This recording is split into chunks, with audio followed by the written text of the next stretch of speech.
Wisdom of Solomon 3 and Just make that part 2 right now. Okay, 5. And having been a little chastised, they shall be greatly rewarded. For the Most High proved them and found them worthy for himself. As gold in the furnace hath he tried them and received them as a burnt offering. Right, and that's the point right there. As gold in the furnace hath the Lord tried us and received us as a burnt offering. That's why the scriptures talk about presenting your body as a sacrifice, and then it says holy and acceptable.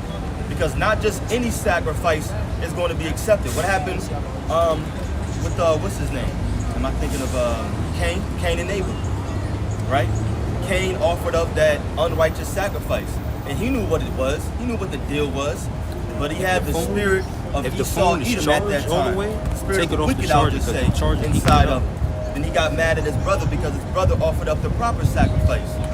That's why you're going to have a lot of weeping and gnashing of teeth in these days to come. And Yahushua is going to say what? Flee from me, man. I never knew you, dog. I never knew you. Why? Because you offered up the improper, if that's the word, sacrifice.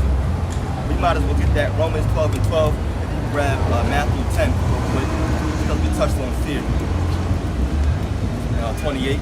It's Matthew chapter 10, verse 28. And fear not them which kill the body, but are not able to kill the soul, but rather fear him that is able to destroy both soul and body in hell. Right. And that's what you have to always remember. We already read 1 Corinthians, the 10th chapter.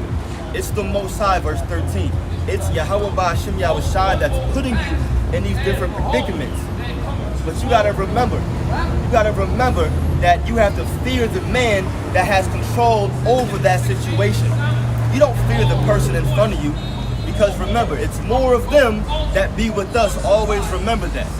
It's more of them. That's in the book of 2 Kings. It's more of them that be with us.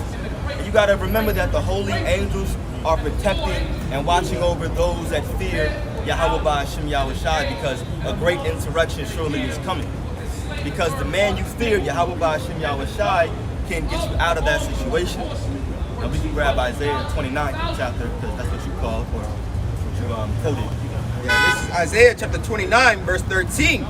Wherefore the Lord said, for as much as this people draw near me with their mouth and with their lips do honor me, but have removed their heart far from me, and their fear toward me is taught by the precept of men. Oh man, it all linked up. And their fear toward me is taught by the precept of men. But what we want to harp on right there is the first part, like that brother was saying, which actually links up with Matthew 7 and 21.